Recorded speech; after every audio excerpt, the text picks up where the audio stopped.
Hi, everybody.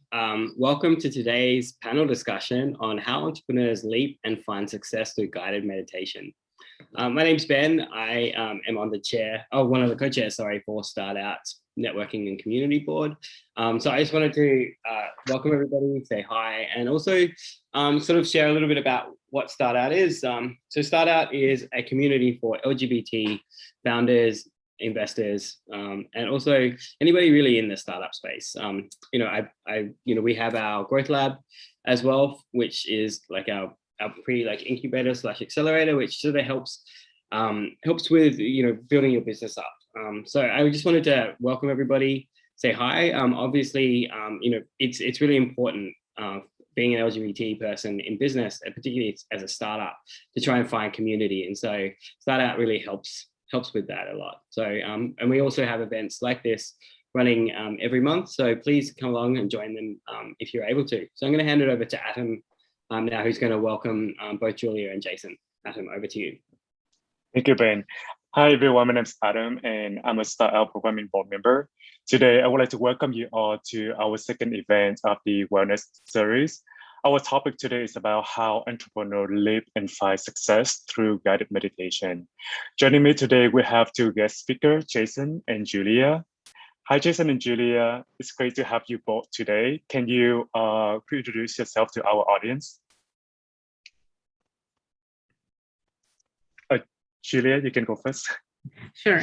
Hello, everyone, and I'm very excited to welcome you all to, and thank you for joining our conversation to the topic that is very dear to me as a meditation.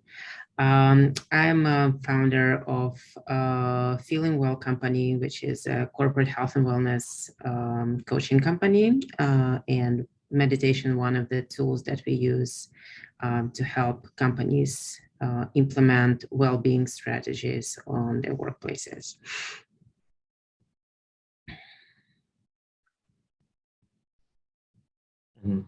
Hello, I'm Jason Luke. My pronouns are he, his, him, and I'm joining from Ohlone land here in San Francisco, California. And I work at a small company called Yahoo, where I created and helped to lead the building of the mindfulness program. And a large part of that resulted in my own journey undergoing corporate burnout and finding a way to really balance my mental health. And that inspired me to create my own wellness coaching business. And I'm also a CrossFit coach. So I definitely believe in mind-body connection. And I'm a certified mindfulness facilitator through UCLA. So I'm happy to share wisdom here with all of you. Thank you both. To kick off, so I would like to ask, jump to the Jason. You want to do like a little mini practice for our meditation, just to give people like review of like how meditation should be? Absolutely, and I try not to use the word "should" in Okay. my vocabulary. And what I'm going to offer, everything I offer, is really an invitation for you. It's an experiment to see what could be possible. And the practice I'm about to kick us off with is what is called a mindful meeting or a mindful arrival practice. And this is something that I do whenever I can in my meetings to kick off. And it's a way to really come into the body, check emotions, and set an intention. And each meeting will require a different intention. So that's what we're going to explore now. And oftentimes, you might find yourself sometimes maybe going back to back without a chance to really pause and breathe and reset between different types of meetings. And that's what this is going to be. It's going to be a short 3 to 4 minute practice.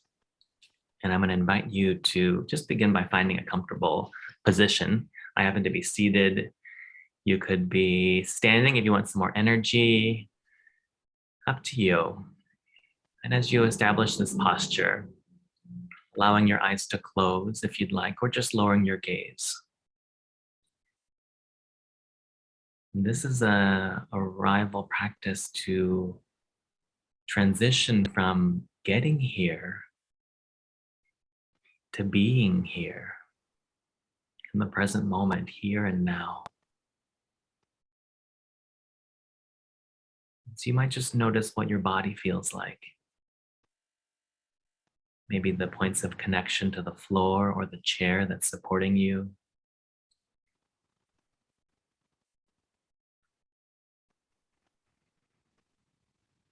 Maybe there's sensations of warmth or tingling. We spend so much time up in our heads. It can be helpful to reconnect with our body, have a sense of being grounded. And then from this place, asking yourself, how do I feel right now? What are the emotions that I'm coming in with? And just silently, maybe labeling the most predominant emotion. Could be curious, tired, grateful, excited, nervous.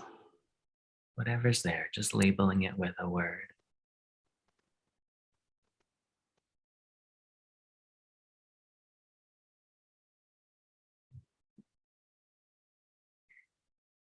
And now connecting that emotion with a sensation in your body. So if you're feeling excited, for example, what is the felt sense of being excited like? Is there tingling behind the eyes, heat in the chest? So just noticing.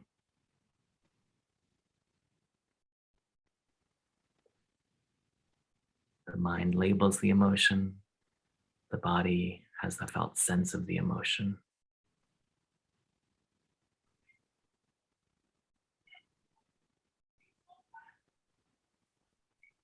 And I'm going to invite you to set an intention for this webinar and event. Asking yourself, how do I want to show up? Silently picking 2 or 3 words.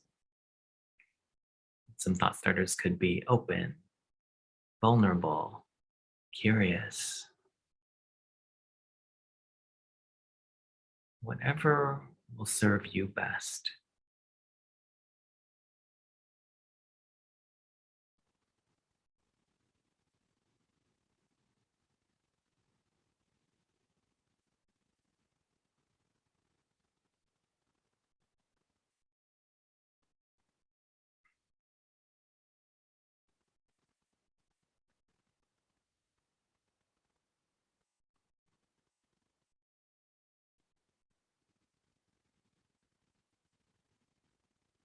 Nicely done.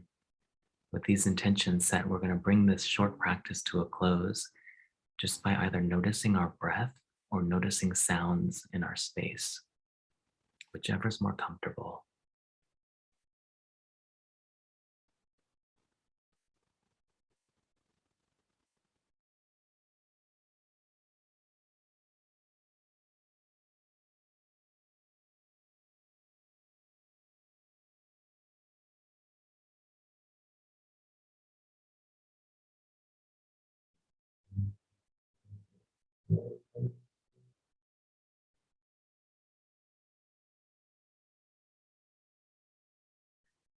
Now we'll begin to make our way back, wiggling your toes, your fingers, and if your eyes were closed, allowing them to open and come back.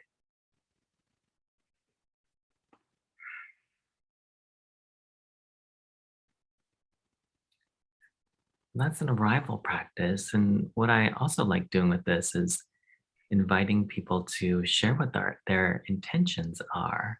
And we can use the chat box if you're willing to, just typing in what your intention for coming on and joining us today is. And I'll type mine, click add there.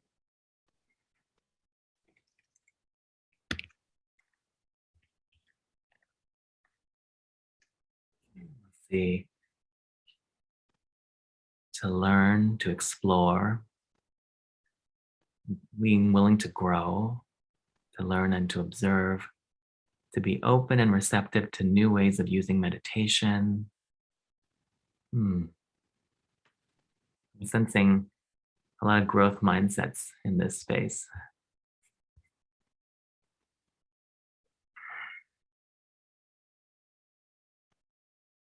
Oh, a sense of unity. Yeah, we're here in community.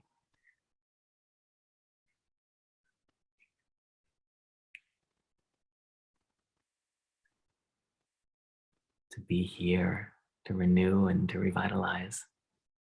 Thank you. Such beautiful intentions and way to start this panel and time together. And you're welcome to continue sharing your intentions. And I do want to formally pass the mic back to Adam. Thank you, Jason, for such a beautiful practice.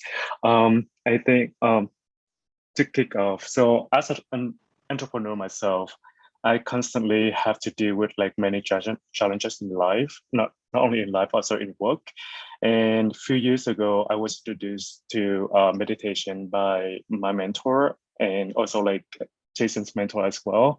And I found it very helpful to get me through those difficult days and become a better self.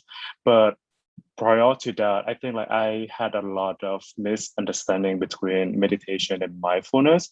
So Jason, can you help me understand better or help our audience to understand better what the difference between meditation versus mindfulness, the key like differences and similarity? Yeah, and I think it's helpful to, when I do my intro to mindfulness, I like to talk about the umbrella of mind-body practices. And in this practice I just guided us now in, that was an intention to connect the mind and body, because a lot of time is spent in the head and sometimes the body is neglected. And so different types of meditation allow for that the connection of that mind and body to come together. And there's many different techniques. There's breath work, which can involve manipulating the breath, so counting and slowing the exhales and inhales intentionally. There's visualization, and as a CrossFit athlete, I have used this practice for competitions to visualize a competition. As an entrepreneur, you might envision that business deal closing. And I think most people have heard of yoga, which is a form of mindful movement. And there's ways to also meditate that aren't just yoga based. There's walking meditation. And there's even, I just recently learned, turning the head side to side. That could be a mindful movement and just a meditation and just noticing the sensations of that movement. I've also studied transcendental meditation, which involves silently reciting a one-word mantra over and over and over to help cultivate concentration. And then there's mindfulness, which is what I have really felt deeply connected to, which is present moment awareness. And I'll be taking us through a practice, a little bit of a longer practice in a little bit, so you can get a bigger taste. And essentially that involves my teacher at UCLA, Diana Winston, a willingness to being with the present moment, not wishing it were any different, and being able to like have a sense of contentment with that, even if it's difficult. Especially, I know yesterday was difficult news with and well, this week with what's happening in Afghanistan. And I know that I was feeling some intense emotions, and not suppressing, but really allowing myself to be with and feel those emotions. And there's other practices too, involving journaling is another practice. I know a colleague of mine called her practice a stream of consciousness, where every morning she wakes up and just writes down everything that's coming into her head as a way to kind of decompress and offload. And there's also hypnosis. So there's a really wide range of mind-body practices that can really support someone. And the way of creating that mind-body connection may be different. They're all helping with that same goal. And I like to encourage people to give different practices a try to see what really resonates and feels best for you. Because I've definitely tried things that have been fantastic, and I've tried things that are like, you know what, it feels like a lot of efforting. Like, I'm not sure this is the right practice for me. So everything is an invitation to kind of try out. And I'm open to Julia inviting any other wisdom that Julia might have on this topic too. This is a great way to understand mindfulness and meditation, right? And where they connect, where they kind of fall in different planes. There are also so many ways to practice your meditation, like to include meditation in your day-to-day life and practice it. And also there are so many kinds of meditation that I invite everyone to try and see what works for you, right? There is a wonderful meditation that got me into practice one day through the challenging time. I was practicing loving kindness meditation, where you practice it towards yourself, towards challenging people in your life, and wishing well everyone who you meet on your path. And it was a great introduction and what guided me into meditation and conscious way of living altogether. So it's a journey, it's an adventure. So don't limit yourself to one thing to try, right? Just give it a shot and see what works for you. That's a beautiful practice. And I there's definitely way more practices. I'm just giving a couple examples. Thank you for sharing, Jason and Julia. So, Julia, so what are some common misconceptions about meditation that you can share with our participants today? There are quite a few, and it was interesting when I was getting ready for our meeting today, our webinar. I found the list of 20 misconceptions, which I thought was a little bit too much, but I feel like misconceptions can actually hold people back from including meditation in their day-to-day life. And one of the biggest things that can become an obstacle is that people assume that in order to meditate, you need a lot of time, right? You need to set up at least an hour, right, to have a practice for yourself. But in fact, meditation can take anywhere from 1 minute to indefinite amount of time, right? Just the goal here is not the quantity of time you spend, but the quality of you spend with your own thoughts and observing what's happening with you during your meditation practice. If you practice silent meditation, meditation can be bringing awareness while you're doing dishes, right? Like feeling how warm the water is, the soap on your hands, just bringing attention to things that are happening with you in day-to-day life, being mindful and conscious about what's going on. It can also be a meditation practice, but definitely if you would like to explore more and give meditation a chance to change something in the way you think and in the way you live, start small. Start with just 5 minutes and build up your practice. That's why it's called a practice, right? It gets better the more you do it. Another one is that there is a common notion about that meditation is actually about silencing your thoughts or having the empty mind or sitting there without any thoughts, right? And as soon as you sit down, in the next 10 seconds, you kind of like focus on your breath, and 5 seconds later, you're thinking about something. And then you're thinking about something again. And there is a stream of thought that's running through the head all the time. But in fact, meditation practice is actually observing that you are thinking and noticing that you're thinking at the moment. And that's a great opportunity to practice self love and kindness towards yourself, and just gently bring attention to, yes, I'm really thinking, but there's nothing good about it. I'm going to start again. Take a deep breath and try to get to the place where you observe it's something else. And if the thoughts come, notice them and let them go, right?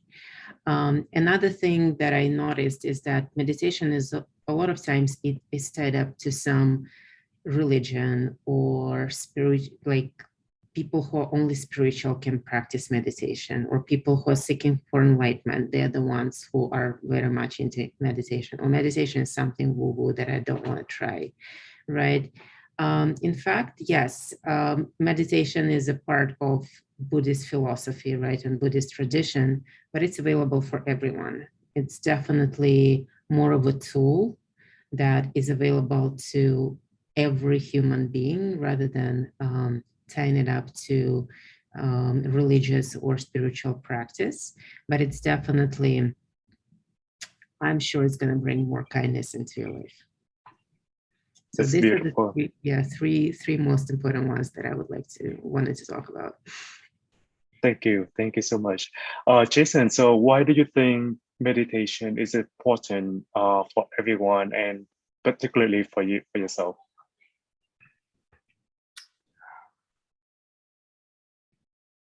I know that meditation has been a big support for my own mental health journey, as it being a key modality in me overcoming burnout in my corporate journey. I still remember my doctor offering, like, I can prescribe you something and you'll feel less stressed and be more focused. And I said, he's like, or you can, find natural ways to support your mental health. And I was like, well, let's go with the latter, because I don't want to take I don't want to just take a pill. I want to figure out from a holistic perspective, like what else I can do to really support that. And that has been huge for my mental health, especially going into the pandemic. I couldn't be more grateful to have a steady and strong practice.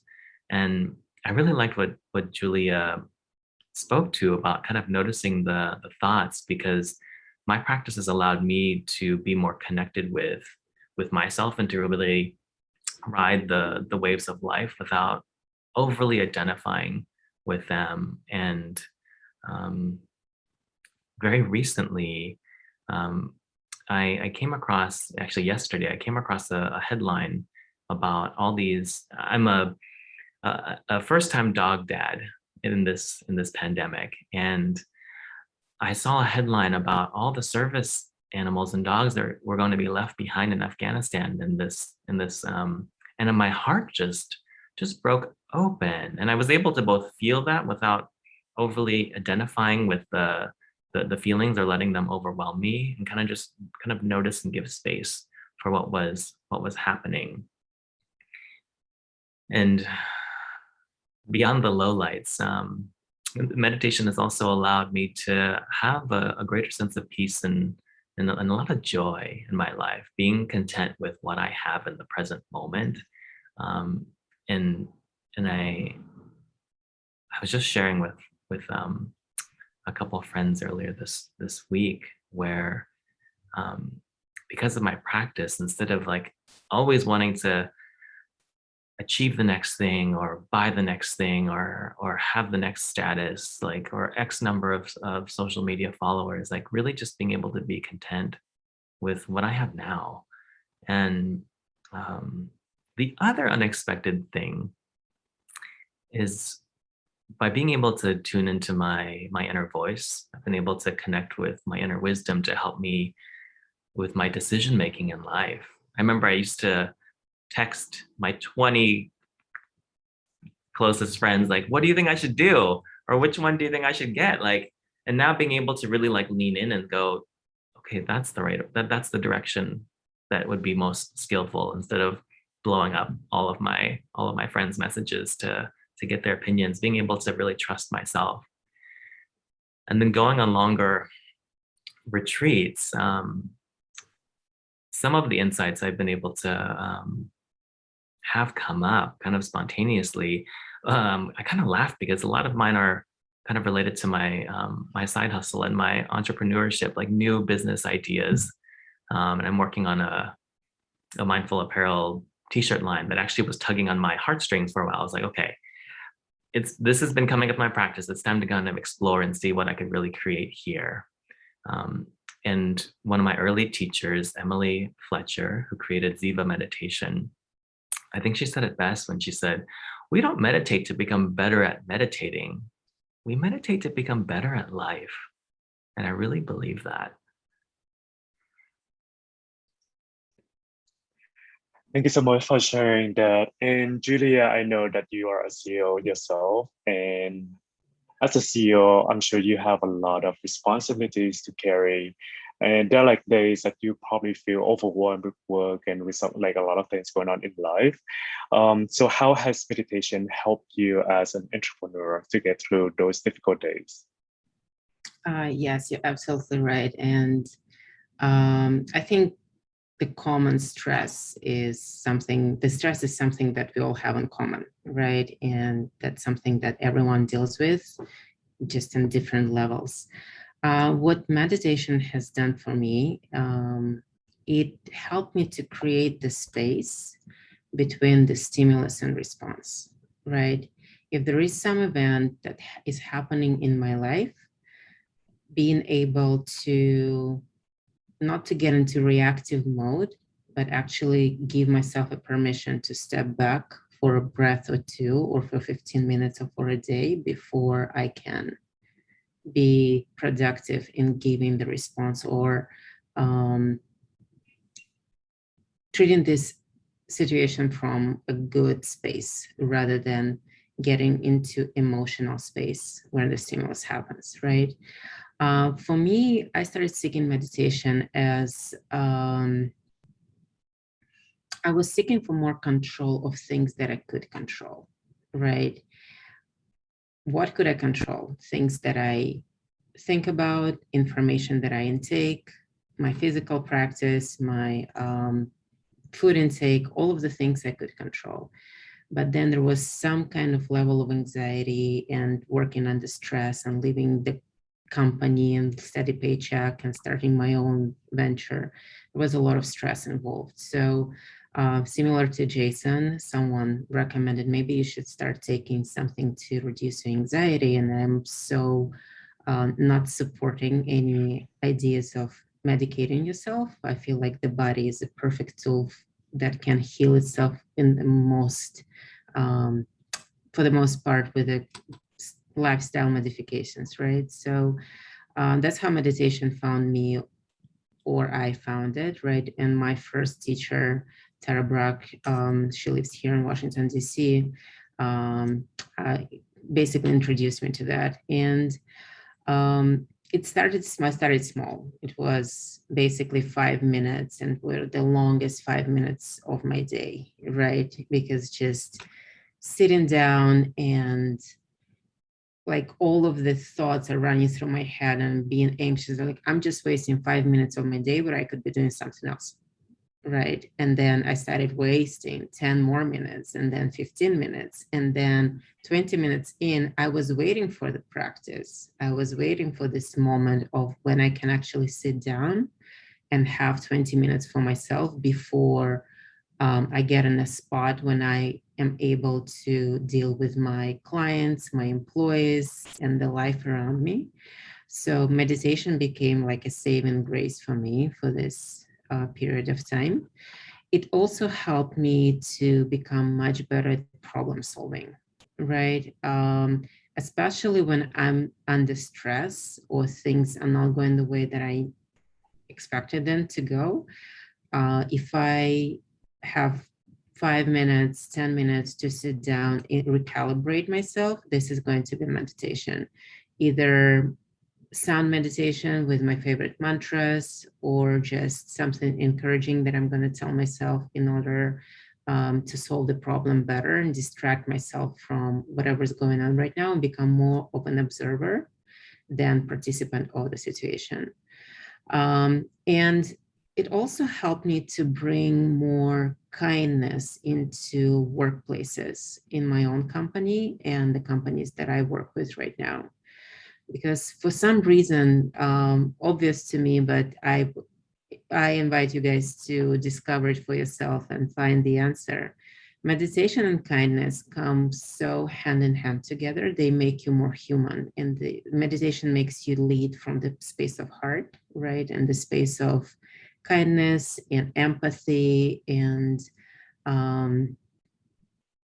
it just made me a better human altogether. And that's why when I start working with new companies and clients, and my first question is, how do you deal with your mind? What is your mental training, right? And from this point, everything gets clear where we need to start. So, and it also helps me to handle my fears, right? When I become observer of the situation that I'm in, I ask myself a question: what is the worst thing that can happen? Right? And that's the question that meditation taught me. Just at some moment in my practice, there was like, so what is the worst thing that can happen between now and falling into the ditch? I'm sure you can figure out, right, the strategy to do better and figure out how to deal with it. So it works magic. No wonder all, famous CEOs and everyone swears by meditation.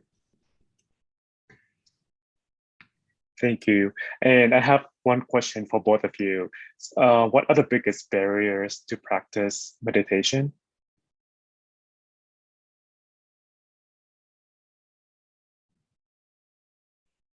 Oh, Jason, you can go. Yeah, I was just thinking about what to add to what Julie was saying, because I think the biggest question or comment I usually get is, I just don't have time.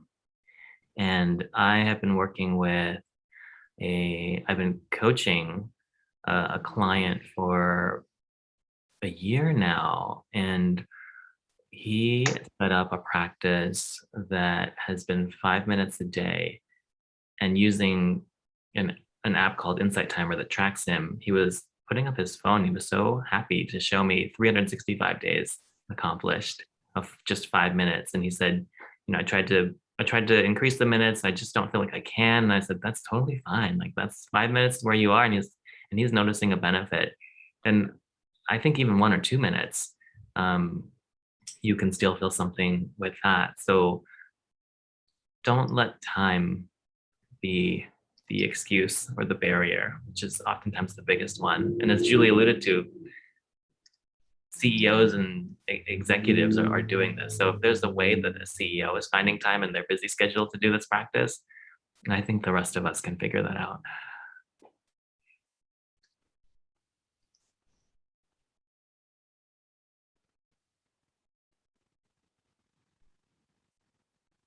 Okay.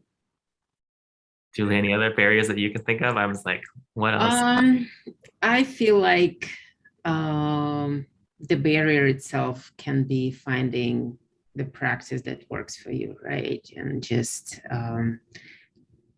trying different things and see what works, right? And then another thing is that not having the community and not having right resources to refer to and find information that you trust can also be an obstacle barrier for people getting into practice.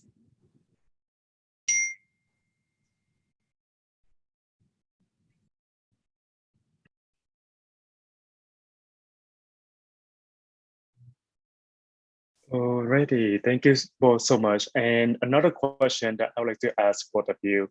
So how do you suggest our audience or participants to create a meditation habit? Especially I think we have a few audience here, like few participants here who haven't practiced meditation before. So how can they start creating this journey?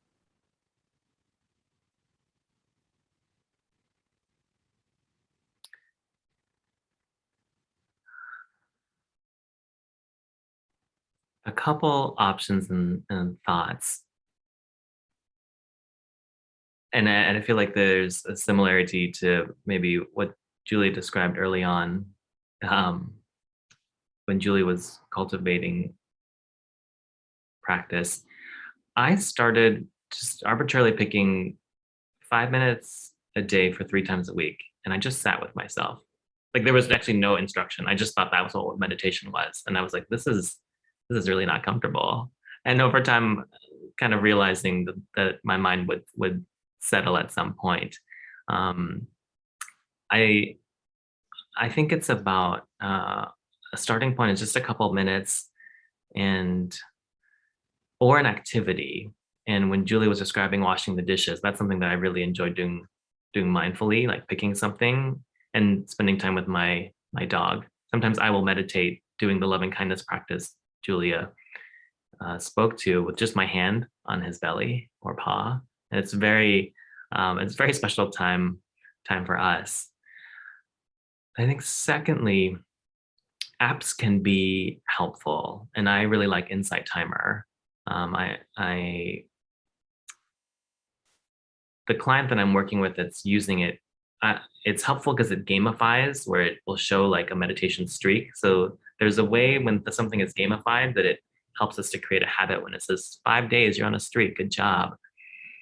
And then on the bigger end, finding a multi-week course, whether it's mindfulness-based stress reduction or one of the 4 or 6 week courses at UCLA that everything is available virtually.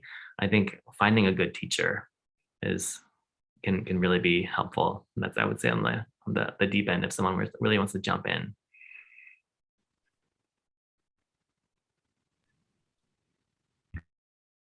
I would say create a structure for yourself, right? Especially when you're just starting your practice and building the habit. Find a time that you can do it every day at the same time, right? And start small, 5 minutes, even 1 minute is enough. And that's a good place to start rather than not starting at all. And don't let the perfect get on the way of good overall.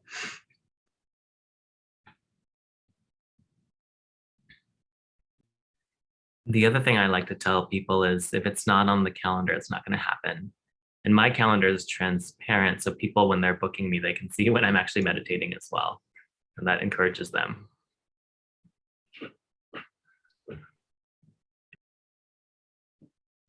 Yep. Thank you so much for sharing the tips with our audience today. And Jason, do you mind give another practice to our participants, like maybe a little bit longer than we had, like 3 minutes earlier? Yeah. Just get a little timer set and looking at the time here. Yeah, and I just want to give a quick note to our audience that we will have a Q&A sessions after this practice. And please feel free to type in your questions in the Q&A box if you have any questions.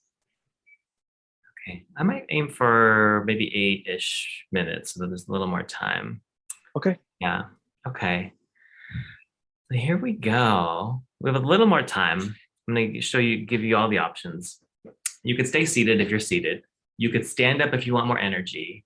If you're feeling maybe uncomfortable or some physical pain, you can also lay down if that feels better for you. Those would be, if you're feeling tired though, I might not pick laying down because you might just fall asleep. And that's a sleepitation. That's a different practice. I do encourage you to sleep, and that's just not what we're doing right now. We're going to be practicing. So once you find that position, allowing your eyes to close or just lowering your gaze. Emptying our pockets of the past and the future. And I'm going to take us through the mindfulness meditation. You might just notice what the body feels like in this moment. Those points of connection. Maybe you can feel that subtle pull of gravity that's keeping you tethered to this beautiful planet and allowing the sense of resting with whatever is supporting you, whether it's the chair or the floor, letting that carry you.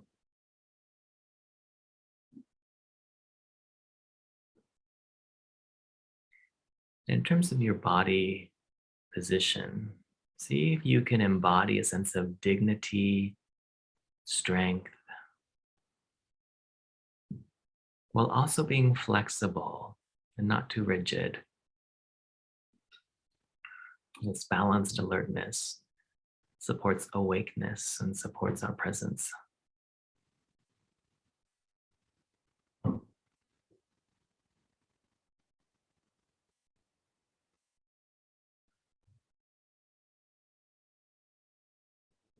Invite some softening in the body that can be helpful and supportive. Opening space on your forehead, making a little more room between your eyebrows. Letting your eyes nestle back into their sockets.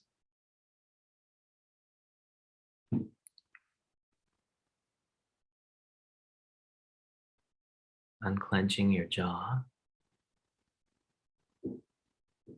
and softening the sides of your mouth, the roof of your mouth, your tongue.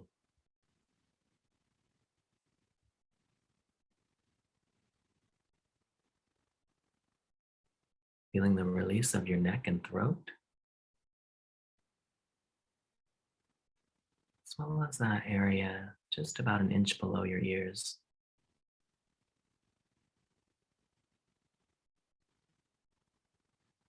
And give your shoulders permission to melt downwards, along with your arms, elbows, hands, and fingertips. Letting your hands rest however they'd like to.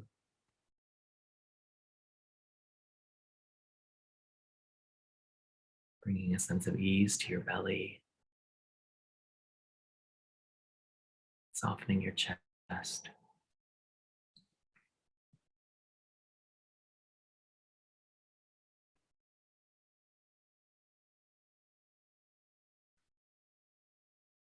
Be cultivating focus and concentration in this practice. And so I'm going to build on how we ended that micro practice earlier by inviting you to anchor your attention on either your breathing or on sound, whichever provides a greater sense of ease. If you're going to focus on your breathing, you can notice it in a couple places in your body. The expanding and contracting of your belly, or the rising and falling of the chest, or the more subtle sensations of airflow through your nostrils.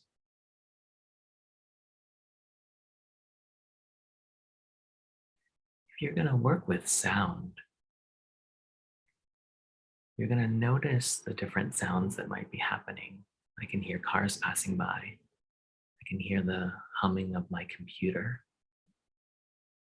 And then I can also hear in between the sounds these moments of stillness and silence, which has a distinct sound as well. And whether you're working with sound or your breath, you can notice the mind that wanders away.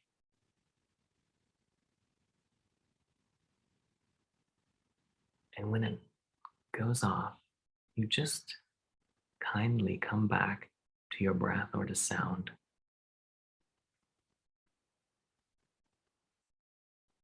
You might be noticing breathing in, breathing out. What am I going to have for dinner? Or I'm hungry.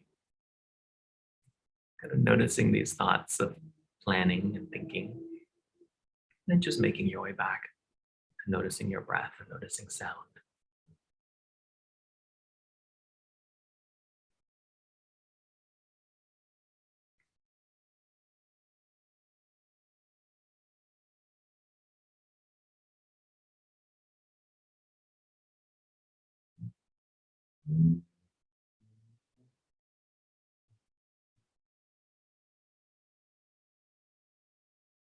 You to practice for another 1 minute in silence, just seeing what it's like.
Very good. Whether your mind wandered twice or 20 times, one is not better than the other. Just your ability and willingness to come back to whatever you were anchored on is all that was necessary. And as we bring this practice to a close, check in and see how you're feeling in this moment.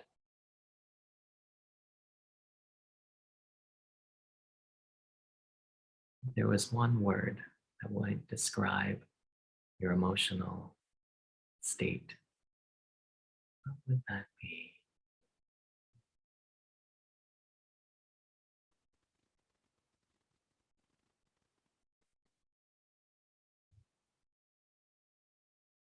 We'll begin to come on back, wiggling the toes and fingers.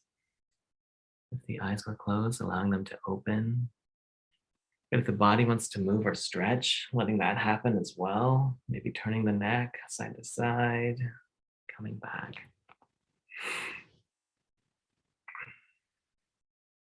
I'd be curious to hear in the chat, what are you noticing now?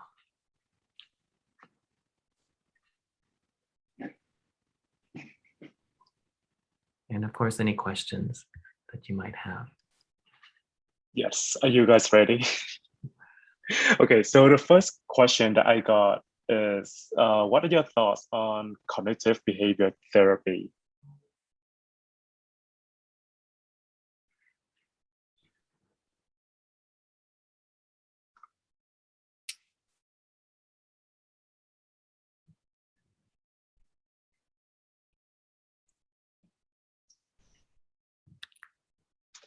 Julie, do you have?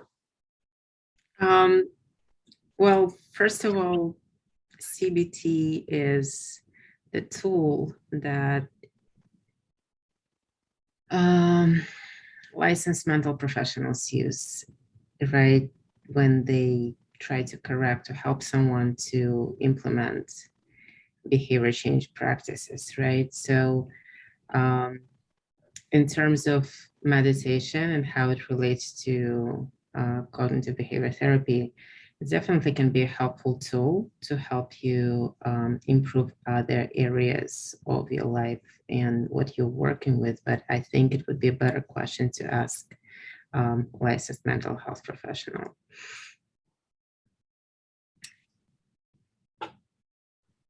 And I would just add to that, I'm at a high level familiar with MBCT, mindfulness-based cognitive therapy, and I've done standard psychotherapy, and now that I've gone through this journey, I wish I had found a therapist that incorporated mindfulness, because in my sessions they were always up here in the head, and there was kind of not too much of a connection with the body. And from my understanding, MBCT helps to really bridge those two in a therapeutic way. So if I could go back in time, I actually would have experimented with that. Another question that I received is if you guys have read or have any thought on the book. This is one very like popular book back then, 10% Happier by Dan Harris. I myself got a book, but I haven't had a chance to finish it. I only like went through like a few chapters, but I found a lot of like good insights.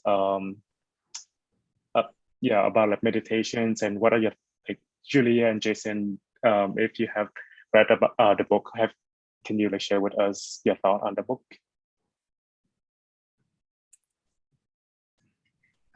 We prepared the list of resources for you guys that will be sent out right after the webinar. But in terms of the book of 10% Happy, it's a great resource, and Dan Harris has a fantastic story and what led him to meditation, how he discovered it. It's a great book. It's not a difficult read. So if you have spare time and would like to learn more, it's a great starter resource. I would highly recommend it. I'm going to make sure we add that to the list. I haven't personally read it. I've seen some of his content on YouTube, and I know that he positions himself for skeptics, and I never was a skeptic, so it's hard. That's why I haven't felt drawn to see his flavor on the topic, because I just kind of knew it was for me. So I would say, I think if someone's feeling maybe skeptical, could be a really great voice to hear from. Thank you. And earlier we were talking about like, how to create a habit of meditation. So another question that I got is like, what would be the best time to meditate? Is it going to be in the morning, noon, before bed, or before a big event? I would say get it out of the way the first thing in the morning. This way, whatever gets on your way during the day, you can be sure that you've done something good for yourself that day. It's just the instrument. It's a great tool for your self-care to start the day with. But if you find that, you want to meditate before bed, or meditation helps you to improve the quality of sleep, right? There are great meditations that help people to not only fall asleep, but actually have a restful sleep through the night. And if you want to do meditation before a big event, definitely a couple of breaths would help you to recalibrate and put you in a great mind space. And I always like telling my clients that it's really the best time that's going to work for them, and to experiment. What's it like to do it in the morning? What's it like to do it before bed and before big events? And maybe even journal and track that and see what supports you the best on your journey.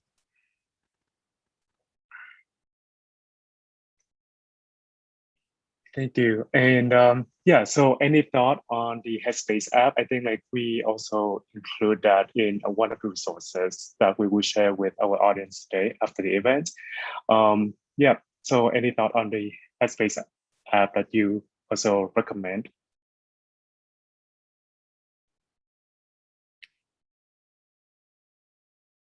I think it's worth trying different apps and experiencing different voices. When I tried Headspace, Andy, who at the time was the only voice on the platform, I found to be just a tad bit too sleepy for me. So his voice didn't quite work for me. And one of the reasons I like Insight Timer is just the breadth of voices. Now, I do know Headspace has since now added more voices. I just haven't revisited it since then. And it's definitely one of the bigger apps.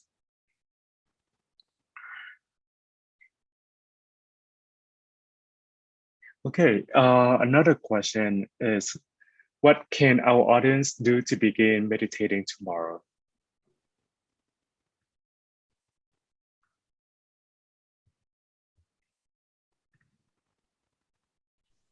I would say don't wait for tomorrow. You can start today if you can, right?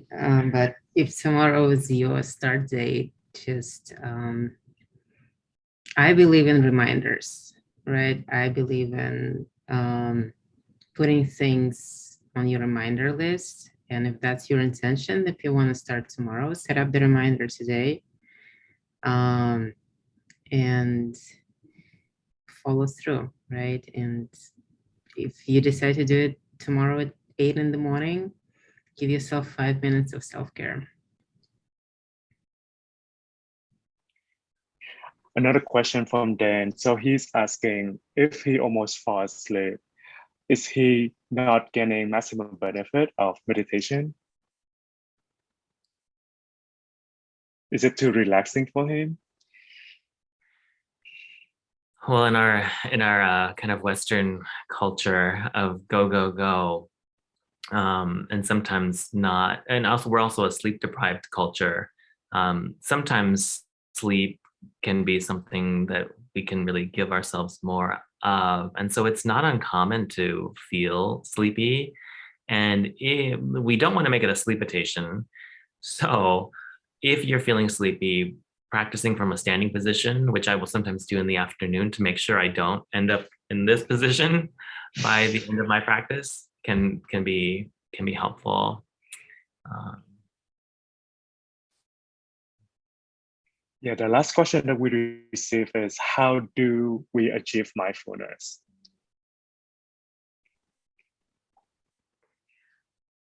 I just giggle on this question because going back to the Western culture, we're so oriented to achieving and striving.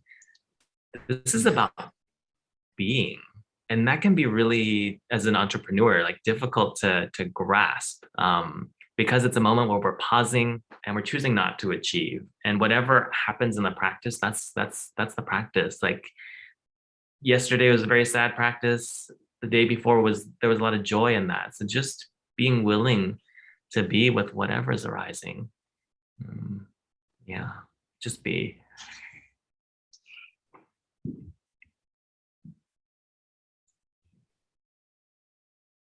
Okay, one last question. Are there any other like simpler way to practice besides sitting down and closing the eyes?